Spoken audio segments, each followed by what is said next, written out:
the September meeting of the Amsacs Board of Trustees to order. We have a relatively short agenda, but we do have an executive session tonight. So I'm going to announce that the meeting is being videotaped. We will go through our agenda. If there are any questions or changes to the agenda, let me know. If not, we'll go through it this order. And then we will adjourn to executive session where we will discuss kind of motivation. The first item on the agenda is to approve the minutes from the August 27th and September 2 second board meetings. So we can take a few minutes to look through both of those. We've got our fancy schmancy new agendas now. So I did note. You noticed? Yeah. So yeah, that's a good. Where are our I'm impressed. A couple of us have been working with Board on Track to figure out how to get some of these things in there. And I think we realized that we could do the agendas fairly well. The committee chairs can attach documents directly into the agendas, and then they will show right up so that all board members can see them. But we have not figured out how to do minutes quite as easily. It's a little bit more cumbersome, so that transition may not occur right away. So we can review the minutes. So did you want to entertain a motion for both sets of minutes or one at a time? Independently? Do them separately. So I'll make a motion we accept the minutes from August 27th. I'll second. Okay, all in favor? Okay, so these are approved. And then September 2nd, should be really straightforward. I make a motion to approve the September 2nd minutes. Anyone second? I'll second. Okay. That's Roger and Ken seconded, and all in favor? Okay, these minutes have also been approved. Actually, what is missing from here is actually public comment. There should be a public comment section where so I just realized I didn't put this in. Is there any, while we're doing that, can we have the parent? There is no public comment. Liz, parent comment. Yes. So the update. So at the September PTO meeting, I presented an overview of the Board of Trustees so that especially obviously newer parents, but parents who may not have been as involved or been at meetings in the past were able to see what goes into the Board of Trustees, who everyone on the board is, what the role of the Board of Trustees are, and also soliciting people who may be interested in joining in the future. So that was presented. In addition, there was one outstanding question that I'm awaiting an update on, which is the sports fees, which I think I sent a couple of emails out on that. So the sports fees did go up, and there was just a number of outstanding questions around why that was and when it was decided. Melissa was at the meeting, so she was able to provide commentary as well, but she was not aware of that decision either, so neither one of us could really answer that question adequately. And Dr. McCleary also got it during his Q&A session at that same meeting. So that is something that I would like to just get documented and communicated so that people are aware of why the changes took place and when that was decided. And then there was only one other question that came up or inquiry that came up with the updates this week around staff retention. Apparently there's a math teacher at the high school level who may be leaving. He told his class about that, and he was going to be, he or she, I'm not sure if it was male or female, would be leaving in the next couple of weeks. So I guess the question is just how do we handle, and the question was for the board as well as administration, how do we handle staff retention throughout the school year? So that's something that we've typically had to deal with, and is there a plan in place, and how will that be handled? So that was one question that came up with the board. It's not really a board issue. I mean, the staff. I understand, Yeah. but I think the question was, how is the administration and the board handling staff retention?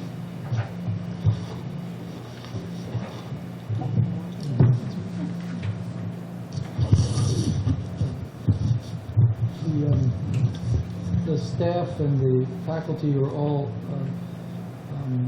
at liberty to take Yeah. other jobs if they desire. But in this case, I believe it was a question of relocation. Okay.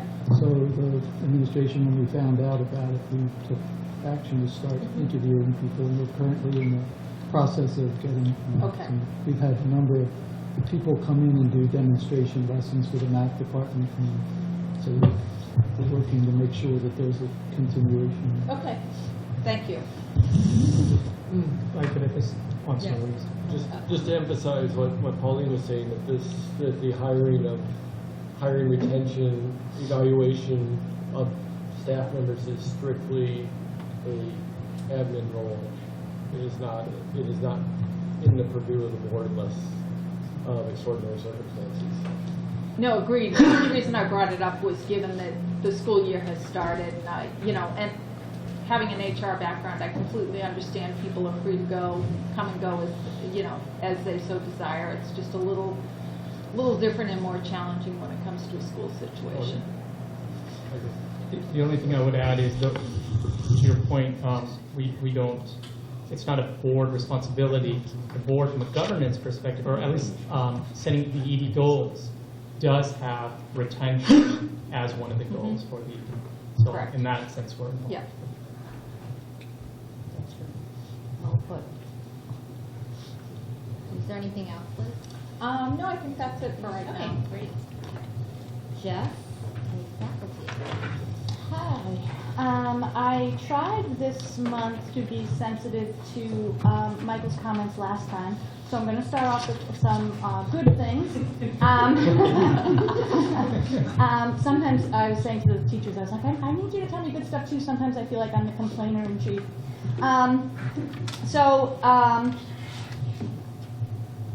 I want to say that in terms of climate, which I know has been one of our big challenges, that a lot of teachers said to me that one of the good things is that in the past there was an omnipresent fear of losing your job all the time, every minute, every day. It was a pit in the middle of our stomachs all the time, and that seems to be gone.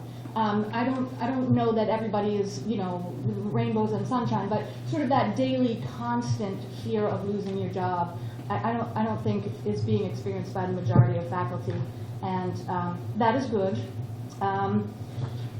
We have also been in the process of adopting a Google Classroom, which is a new product by Google, and it's one of the really nice things in the way it's being implemented right now is it's sort of on a voluntary basis. Teachers who want to use it can get training on it, and so teachers are working out the bugs and we're learning it. And so if and when we decide to make that sort of a school-wide thing, there's going to be people who know it. Nobody was told you have to do this or you should do this. It has some nice features that we're getting to know, and there's still a lot of learning, but it's for the teachers who are using it, they're really appreciating it, and the teachers who are not using it are appreciating that they're not being forced to learn a whole new system. So technology changes like that are always challenging. And the other thing I want to say is that a few teachers came to me and said that they experienced some personal losses, death in the family and things like that over the last month, and they were just so touched by how many people on the staff reached out to them and the support that was shown to them by their colleagues. So I know we've had a lot of turnover, and there's sort of a sense that we're starting from scratch. But I think one of the things that's always really been one of the hallmarks of being a teacher here is how well we work as colleagues for each other and how much we support each other. And that is still very much there from people that I've heard from. So that's good. Okay, there's some not so good things. One of the things that teachers were a little bit bothered by was the addition of another parents' night. In the past, we've had 3 parents' nights. I know that they're broken up by different grades, but because teachers teach multiple grades, they often have to come to more than one parents' night. Sometimes it's because of your schedule. You know, if you only teach 7th grade, you only have to come to one. But some teachers were already coming to 3, and then with the splitting up of the 10 to 12 into 10 and 11 and 12, that meant 4 nights out of teachers' calendars. So I know that there are limits in parking and there are limits in traffic, but there's also limits in how much time we have to spend with our own families. And there are teachers who had to give up attending their own school's parents' nights. There are teachers who had to hire a babysitter for an extra night. A lot of teachers had to come to 3 nights. Some people had to come to all 4. And so in an attempt to offer something constructive, perhaps in an attempt to be equitable, perhaps if a teacher has to come to more than 2 or 3, maybe there could be a small stipend involved for teachers. I don't know, but I think there needs to be some way to figure out a balance to balance the traffic and facility needs we have here. Of course, the need for teachers and parents to meet each other, and the need to be fair.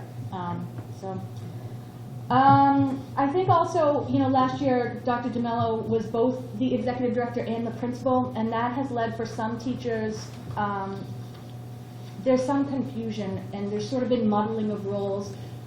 Who do we go to for what? What is exactly within the realm of the principal? What exactly is the executive director? People feel like they're emailing people, they're not getting answers, they don't know if they're emailing the right people. And so an org chart would be helpful, or maybe just sort of in general clarification on who we're supposed to go to with what belongs with who. I mean, I know communication has always been one of our challenges, so that's a nice focus area of communication that would help us. Probably the biggest one that had the most teachers come to me about is that we've recently been told that there's been a change in policy, and this was announced at our department meeting, that because the administration really values the place of teachers in the classroom, which is good, hopefully you have me here because you like what I'm doing in the classroom, but in order to take advantage of that, the school is going to limit the amount of time teachers can be out of classrooms for things like attending workshops and conferences and professional development. And teachers are being told we're limited to 1 day out of the classroom a year. I did also talk to Dr. McCleary about that. I think that it's important to recognize that attending professional conferences and workshops is not a boondoggle. These are genuine learning experiences. These improve the learning in classrooms. This prevents teaching from getting stale. It exposes us to new ideas. It lets us bring back fresh research to the classrooms. And sometimes there are opportunities that pop up that we didn't know were going to pop up, or there's a workshop that's more than 1 day. And also teachers teach more than one class, so you might be able to go to one. I'm going to use myself as an example, one American history professional development, and I might be able to go to a choral director workshop. And I need both of those, I need help in both of those areas. We want teachers to constantly be seeking to improve the classroom experience. And we're not really sure why this needs to be limited in such a strict way. We understand there needs to be limits in general. We can't obviously have teachers out all the time. But we're hopeful that the administrative team can sit down with some teachers and find out sort of what we do need, what is reasonable, and work that out. We're also really concerned because the focus of fundraising in the last several years has really been targeted towards professional development for teachers. Donate to AMSA so that we can get teachers to professional development. So there's fundraising concerns now. I know I personally made a stretch donation as a board member to a fund that I thought was going to help professional development. There's also been limits on not only what teachers coming out of the classroom, but students as well, in terms of taking students on field trips or learning opportunities out of the classroom. And we're just concerned that these limits are limiting educational opportunities and that these decisions might be short-sighted. I just want to end with something that is not from anything that teachers have told me, but from my own personal reflections. I think that what AMSA needs, perhaps most of all, is stability. And we've had a lot of ups and downs, and I think stability will be very, very helpful. And I hope very much that Dr. McCleary is here for a long time. And I hope that I am here for a long time. And I know I have a list of complaints, but I really see these as things that two professionals or groups of professionals can sit down and work out. I don't think that there is storming at the gates or anything. And I think that we're starting to feel like stability is possible and that that's sort of where we are. And then I'm really hopeful. Thank you. Actually, I do have a question. Yeah. You mentioned that the students are also limited for the out of the classroom learning? Did you say that? There's new procedures, and I'm not sure of all the details about how many field trips we can take or how many, or notice on field trips, taking kids out of the classroom to attend different things, yeah. Do you know does that include, because I know we talked about at some of the educational committees that there were actually classrooms that went and studied outside. I know actually they came in and gave a presentation. No, I don't think it means like classroom, like some of the classes, their classrooms are outside. No, they actually took time and left school to do a project and then came in. I'm not sure, Okay. but definitely those are the kinds of things that I don't know if those have been limited, but people are like, oh my God, are we going to lose those? Because those are valuable. So I think that's a good question, Scott.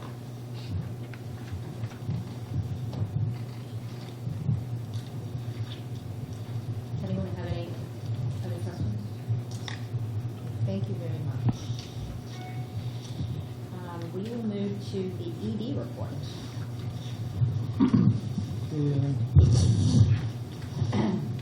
I was asked to give an update on the school enrollment.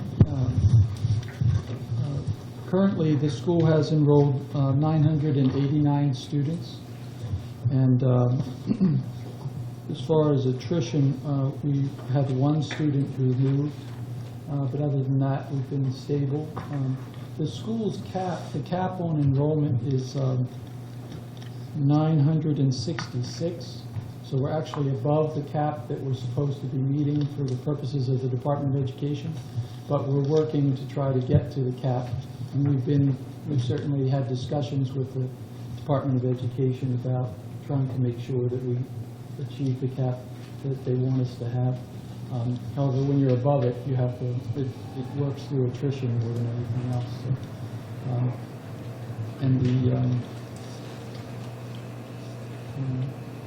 So we're pretty stable at this point. The largest class is the senior class, but when the senior class leaves, the numbers in the classes will be pretty relatively even, which I think is also good for the future of the school because it will give us a certain consistency as we move through. My understanding was that was an anomaly with the 12th grade. That was a very large class. How many people are in 12th grade? 182. So when that grade graduates next year, would we be at our cap? We would be closer. What's the average of the other grades, like the 11th grade? 130. So they range anywhere from 130 to 143 in that range, the other grades. So they're sort of in the range where we'd like them to be. So if you subtracted the extra 40 that the senior class is, you bring it down from essentially to 949. Yeah, it'll be a little bit under, so we'd have to have a few more to even out. But we're getting closer, I think, than we've ever been, than we've been recently. In terms of How big was the class that just came in, the 6th graders? 140. 140. Which is roughly around where I think we want the classes to be. When you said that there was one student, only one student lost to attrition, that's in what time period? Since school started. That's since school started. And you said that was a relocation? I believe so. So does that person get backfilled? It's only 30. No, it's only if they're in the grade span. Were there additional students that were added in older grades this year? I don't think, most of the new students are in the 6th grade. Yeah. There are a few, might be a few here or there, but most of them. I don't know the exact numbers for the other grades. I think this is the first year where it started.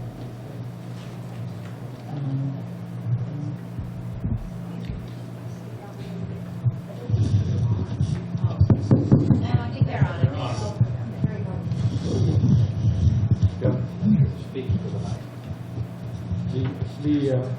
My understanding was that for the enrollment, that now that we've established what number of students would be in the school, that we would have to hold that number for this school year, the 988, or whatever number we ended up with. Oh, that's correct, yes. So if we lose 6th, 7th, or 8th graders, we would replace them. Well, it depends on what, yeah, it Yeah, depends or on if what they're outside of that band, then. So, am I understanding correctly, so even though we're over, if you're at 989, which is over the 966, if somebody leaves, you have to replace them? If they're in grade 6. And 69. Yeah. There's some, yeah. I'll just say there's some discussion going on with the Department of Education as to whether that is valid or not. We're still waiting to hear back from them. Last year there was some confusing information that came from them, and the registrar, Ms. Campbell, is waiting to hear back from them on some of that. Yeah, it's varied over time. And our initial understanding was that if we were over the cap, we did not refill, and that the cap number was the same as our enrollment number. And the latest guidance that I had heard last year was that the beginning of school number was the number that we would be having the goal to maintain. The guidance from DEES has actually changed over the last couple of years because our person has changed. So Yeah. it's not. Outstanding. Well, I think it's an unusual circumstance, right? It's really not normal. Yeah. And then the charter school regulations changed, partway through this time too, so. Yeah, we used to not, they changed that we needed to now accept 9th graders, where Right. previously only had go to 6th, So etc. between the charter school, the regulations Yeah. changing and then also just the various, We've had lots of change. the people, our contact people changing. That's right. the guidance. So Ms. Campbell is waiting. She actually has a request in, and the most recent response she received, it took 2 months to come back, and the response was, I'm still looking into that, and I'm not sure. So the logical thing to assume would be if the legal cap is this number and you're over that, you're not supposed to maintain that. You're supposed to try to get to the legal cap, which is kind of where things get puzzling when you get some of this feedback. Yeah, it has been a puzzle. Do we, sort of related question, do we know where we stand versus the Marlboro cap? I don't have that information tonight, but I could get that. Appreciate it. You're referring to the 9%? Yeah, Is that what you're? Yes. Yeah. Each town has a cap that we can have in any charter school, Yeah. which Amsacs would probably be the predominant charter school for Marlboro. It's a tuition cap or student cap. Oh, Sorry, Roger. It's So that 9% of school spending. School spending. A maximum of 9% of the kids in Marlboro can attend. No, she It's just said, school, she it's just school said it spending. 9% of net school, it's Net. school spending. was not student vote. It's Not- Oh, not, okay, 9% of tuition that they, okay. Yeah, tuition. and then that's subject to fluctuation depending on whether the district in question is in the lowest 10% performing district in the state in that category. So then it can go up as high as 18% in steps, depending on, but I don't believe currently Marlboro is in the lowest 10% performing district category. But that changes as well, depending on how the criteria are defined to determine who gets in the lowest 10%. They were recently changed, not this past June, but the previous June. And so that took some schools who were in the lowest 10% performers out and put other schools in, which then subjected them to a possible bigger draw on their tuition. So it can get quite complicated, and the rules can change, frankly, with the regulations. Well, so whose responsibility is it to figure those rules out? I assume that the Department of Education is the one who, Yes. you know, is responsible, because this involves all charter schools. And all schools. And all schools, excuse me, yes, exactly right. So it's not something that we As long have as to. the onus isn't on us to have to figure out how much Marlboro is spending. Right. Are there any consequences to being over the cap, other than larger classrooms? Or is there anything? Not that we've been told. What do you mean by Do we only get- consequences? Do we only get paid for up to the cap? That was Yes. one of my We questions. only get That's correct. Oh, we only get So paid up we're to the cap. educating Okay. 989 students, That's but right. we're only being paid to educate 989. All right, that was actually That's a consequence. yes, that was my question. Well, so that's true, but you know, not there. If you're at 966, having a 967th in there doesn't necessarily increase the cost. It's not like you're having to go out and hire new teachers or what have you. That's right. At some point, it obviously becomes an issue. I'm just trying to clarify the fact that we're not having to hire new teachers or something like that in order to accommodate the extra 20 kids. But 23 kids is a class, that is another teacher. But they're in If they all different happen to grades. They're all be in the different same grades. grade. Yeah, if they were all in one grade, yeah. And part of the reason why we had exceeded the cap, when we initially had a cap expansion back about 6 years ago, 5 years ago, and so as we looked at that cap expansion, that's why we ended up with these two big classes, the current class and the 12th and the 11th grade now. And so we went ahead of the cap to balance out the class size, because otherwise we would have had sort of this permanent, this permanent cycle. Permanent cycle. The only way to break the cycle is to flatten things out, flatten the curve out. We could very slowly do it via attrition, but that's the result of it. So I think we're now in a great place where we don't have to have this. Well, considering that we had classes of 250. 45 and classes of 275, the fact that, you know, within 3-4 years, we actually smoothed it Yeah, out. is we're pretty amazing. we're almost smooth now, so we don't have 4 to years. hire, buy books for 250 people and then drop off. So I think we're in a much better spot than we were, say, 4 years ago. What's the average cost? Not for seniors in June, 135. I mean, when I first joined work 3 years ago, I know that was constantly a discussion because that was a huge logistical problem. Yeah, I think we're moving, I think the bottom line is we're moving in the right direction. If I'm not mistaken, last year's number was 999 was the number of students, and we're in 989. We're moving in the right direction towards the 966. And it's not going to happen tomorrow, but maybe the day after tomorrow. So Well, it sounds like it's going to happen June 6th. because Yeah. after that, Exactly. right. You'll be a lot closer to having a parity grade size, which would be great.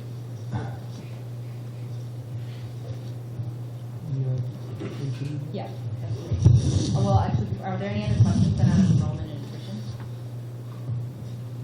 I guess I have a general question. I'm not looking for an answer now. I have a general question on what calculation goes into how many you decide to bring in sixth grade. I know that you're trying to chase a moving target because you don't know. When you accept in 140, you could end up with some number more than that because of siblings and stuff like that. So I realize that it's a complicated thing, but I'm curious as to, because I was looking at, if you multiply 140 times 7, that's 980. That's, that's only 14 above the 966. So essentially, you're only accounting for 14 kids' attrition over the entire course. But I also know that you might get additional ones in because of siblings and stuff like that. So it just was. There's backfilling that can happen up through grade 9, so the attrition's going to happen in grades 10 as well, because those would not backfill. Any person that leaves in that grade, if they leave in 8th grade, you backfill. Okay, that's true too. Okay, thanks. Wasn't that a change last year up through the 9th grade? It used to just be Yeah, And we've kept them through 10th grade, we've kind of gone, yeah. They're not going to leave me. Unless they move. Right? Well, They yeah. know. And the question of backfilling is still uncertain in some respects. Cliff Chang, who is the head of the charter school office, has said that that's his opinion, but there have been others who have said no. So that's why we're trying to get I want something in writing, essentially, that says, so that I can kind of depend on it. But so far, it's been merely verbal, like phone conversations and things like that. What, so related to enrollment, what is our current wait list for 6, 7, 8, 9? Well, the current wait list overall is somewhere in the neighborhood of 450, something like that. Is that how much of that is core town? I mean, that'd be sort of the interesting, broken down by core or sibling core. I doubt that there would be siblings unless well, there would be one case it would be a sibling if someone got in as a 6th grader and the last person in, then their sibling would be eligible. So break it down: sibling, core, state of Massachusetts, and by grade 6, 7, 8, 9. Might be useful to see where we're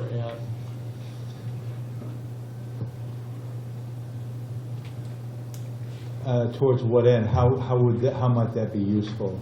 I think it would help us for things like understanding if we have drained the pool completely in any grade. Also for busing, to see whether there's any chance that we are going to be taking non-core town people, whether any of them have a chance.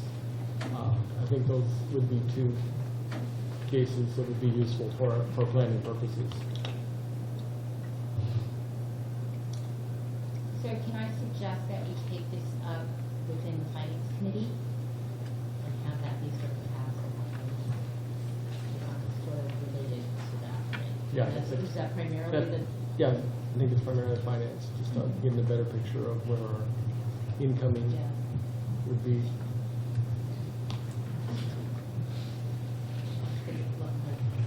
Make sure that we have actions associated with discussions. If there aren't any other questions, then on the school enrollment to the AP results. The AP results for the exams that were taken at the end of the last school year. The total number of exams taken were 553, and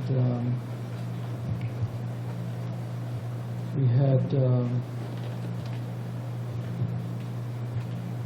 89% of those exams were scored 3 or better. So that's the figure that we've been using to report on for purposes of our accountability plan. We were projecting that to have a very ambitious target of 90% of the exams taken would be scored a 3 or better. So we're at 89%, so I think we're close, and that's a very lofty goal to be looking for.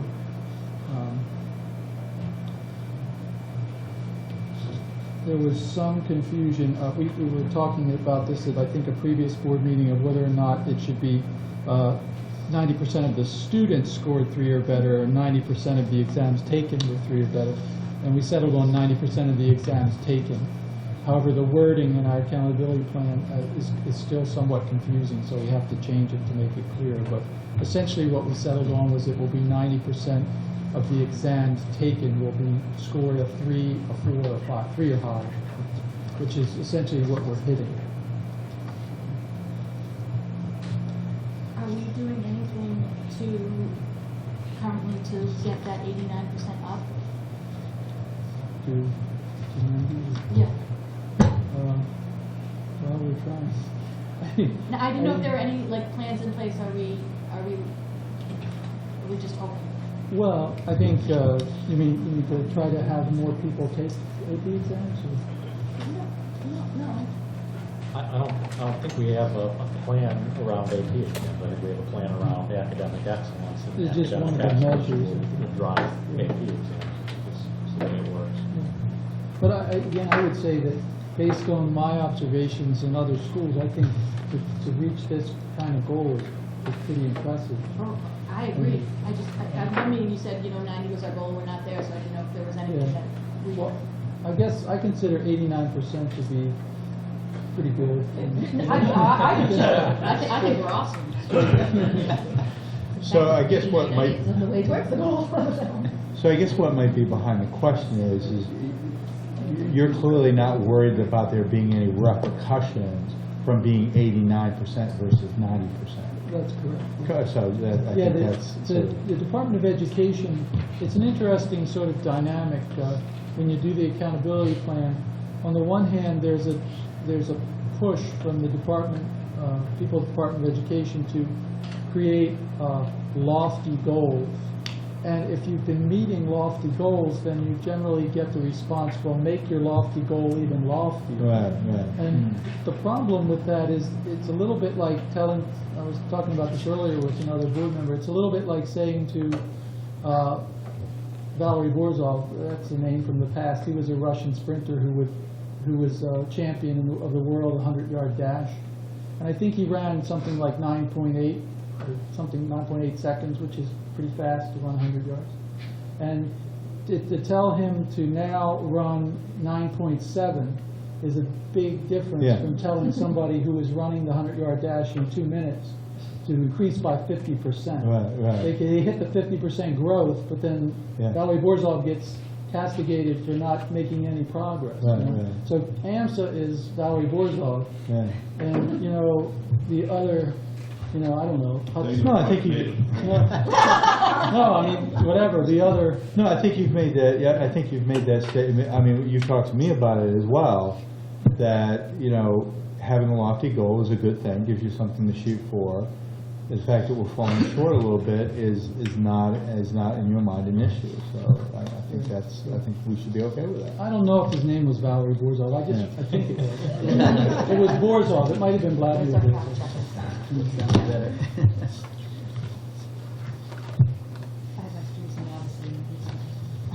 So I had a question about this. How is it that somebody gets German language and culture or Japanese language and culture when we don't teach those? You can just take the button. Anybody can register for any exam. You can register for any exam you want. If you think you can score highly on it because of your knowledge, it's just another feather in your So they're obviously getting. They're taking classes outside of. Yeah, that's only one. Yeah. Yeah, and usually when you see, especially the languages, those are usually kids who speak that at home. But you can also see there's one person who took the music theory exam, that's somebody who just had an interest in studying and took the exam. Yeah. Yep. Okay. Good. Dr. McCleary, do you look at this from an analytic standpoint? So do you look at something like studio art and say, geez, we had 10 of 22 received a 2, and so maybe there's something in the curriculum that we need to do. Is that a natural next step there? Yeah, I think what I tend to do is just look at those kinds of things and say, well, what are the patterns? What we have, for example. That was actually the first year of doctorate, actually. Yeah, but it could be, right? I mean, if we're looking at this as some type of indicator of academic excellence, right? So you confirm that. So a natural next step would be to say, okay, maybe there's something here, maybe there's not, but that would be a place to look, for example.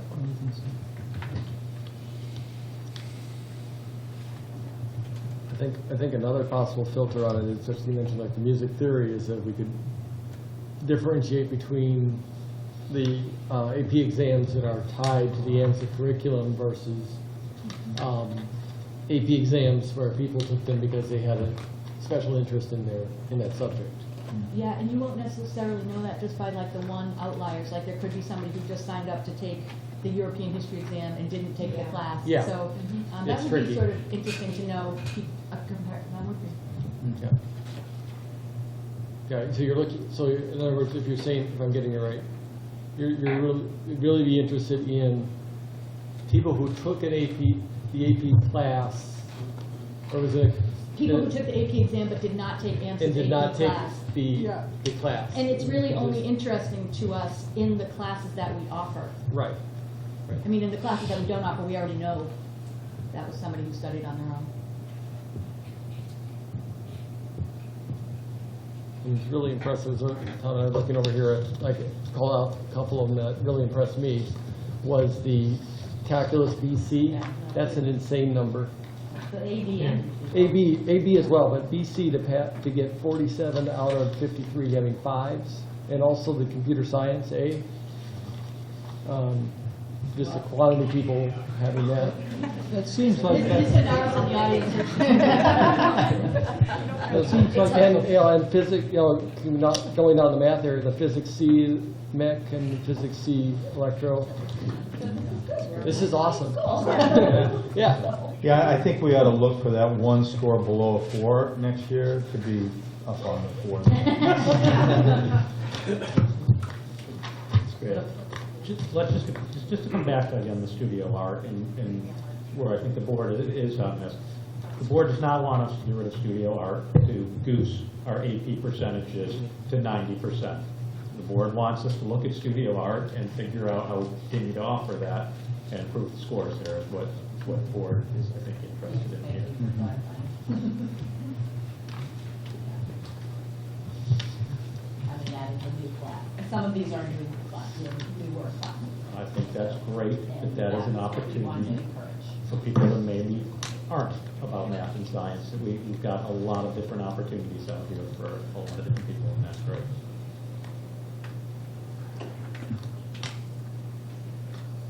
Are there any other questions on the AP scores then? All right. Dr. Curry, do you have any other general? All right, we will move on to chair business, board development. So with board development, that's largely us talking, well, there's 3 things that I wanted to mention. One is that with board on track, pretty much everyone now has done that self-assessment except for one person, who I'm actually not going to name because that one person. Sorry, hold up the hand. Okay, I'm identifying him. The self-identified one person, but I know that you're having trouble logging into board on track too. So that's actually part of the issue.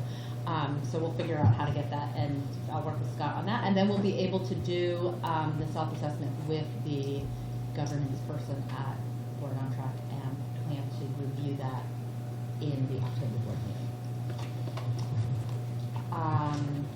meeting. All of the board meetings are in there now, and most people I see did, except for one person, go in and RSVP for today, which is great. So I would encourage you to do that because it just helps that we know who's coming and helps to assign different topics if we need to move things around. The final piece of that is that I would certainly like us to move into much more strategic discussions as a board. So for this year, I'd really like to start kicking off planning for our January board meeting and be able to make that really useful. And hopefully we won't have to have quite such a short time horizon. In the past couple of years, we've had to focus on the 1-year horizon, and hopefully this year we'll be able to take a longer view and look at longer. I know there's quite a bit of effort going on in both governance and ed committee, looking at these longer term charter design elements and key things that come out of the accountability plan, and working with Dr. McCleary as well. So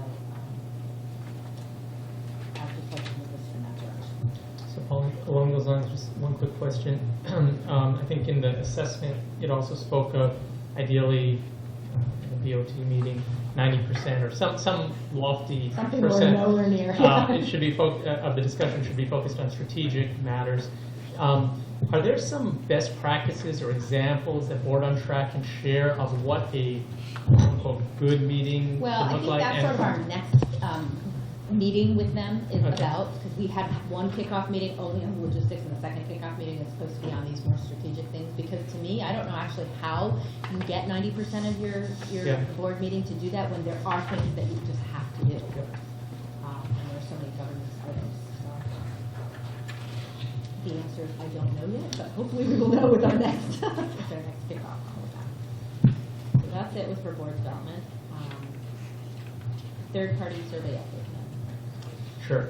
So, if you'll recall from the last meeting, we gave a quick review of the survey results, some high-level points. In this meeting, Dr. McCleary will be giving a date as to when the administration is going to give their perspective on the results.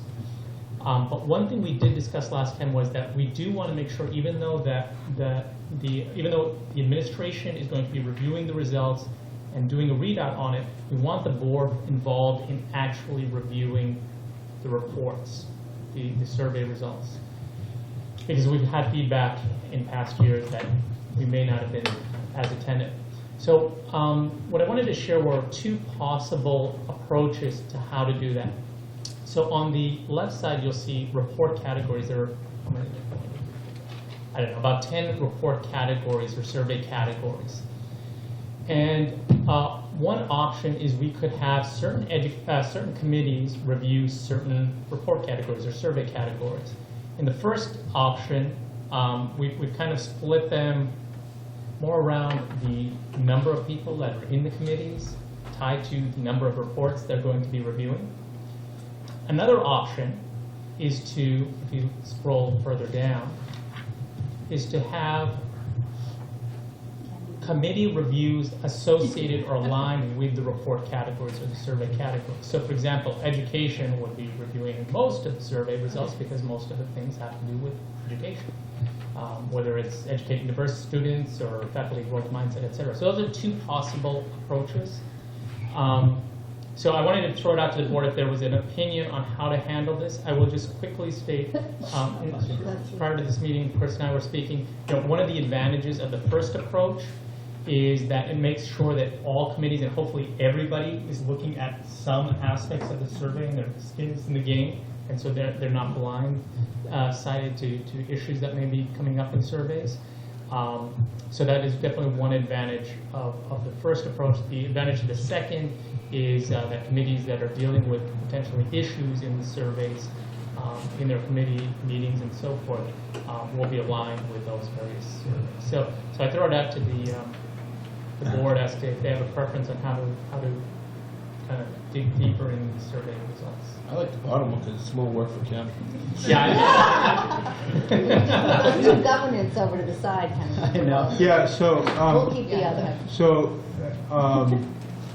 I'm interested in sort of the logic, like in the first approach, then teacher-family relations ends up, which one is that? Can you go back up? Education. That's governance. That is, okay. Governance and. No, it's governance. Yeah. So how is it that on the first one it's governance, and on the second one it flips over to education? Oh, I wouldn't look too much into alignment on the first one. I mean, there might be some partial alignment, but I wouldn't look at it. It's more of assigning report categories to various committees, just so that governance has the most folks on it, so that's why they've got 4 survey reports. Okay. I mean, we could twist around or rejigger some of these for a little bit better alignment, but then the idea there is to really distribute the reports across. So part of this would be to not only be looking at the report like we're not looking just at this particular year, but presumably we'd be looking at sort of ownership or stewardship of that sort of issue over a longer period of time. That's correct. What sort of questions are we asking? Are we asking the right questions? Are we getting the right information? Are we taking action on that and tracking the actions and stuff like that? So I guess to me, look, okay, it all goes into education, but I think sort of the humor of that aside, it's the idea of who can best take ownership over that. So could we go back down just a little bit? Are these rows sections of the report as it automatically comes up the board? That's the way they're organized right now. So if you go into the report, you will see educating diverse students, and under that there are 8 questions. For most of these report categories, there are about anywhere from 6 to 9 questions in general. Mm-hmm. Hopefully next year we'll have fewer. I think as we start analyzing this, we'll be able to bring it to a fewer number of questions per category. Maybe hopefully even collapse the number of categories. Yeah, I guess where I'm going with that is it doesn't make sense to put something in fundraising just to spread out the workload if fundraising can't do something about that. I have a slightly different point of view of this. We're not really doing anything about these things. This is really an oversight role that we're playing. 'Cause Correct. The responsibility for doing stuff belongs to the administration. And these committees don't directly relate to the administration on it either. These teams, these committees report to the board, which then, so So Chris, is what you're saying that we're just using the committee structure to kind of divvy up the work into small groups, but that the title of the committee is fairly irrelevant? I'm saying I think there's an argument to make that that's okay, Okay. versus the other argument which says, the people whose business it is should be Right. the ones looking at it. So is the expectation sort of more to make sure that the board is engaged, to have said that we have at least looked at the survey in each of these categories?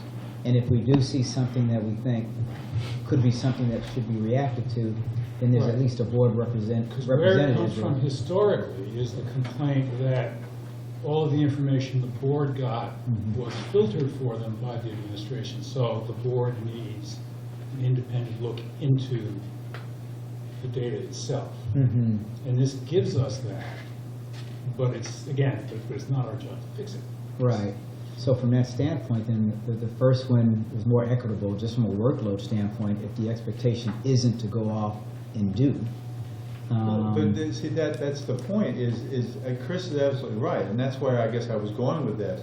While it was sort of humorous that it was all coming over on the education committee, the reality is the education committee is not going to be doing a whole lot on these because it's an oversight function, not a management function. And so, the idea that we would put testing over under finance just because of workload, when in fact testing is an important aspect of the education committee role, even as an oversight, it doesn't make sense to me. It would make more sense the second approach makes more sense, and even though there are more X's in a particular row, this is, I think we ought to lay this out in a way that the committee that has stewardship, oversight stewardship of that particular row, that particular topic ought to take it up.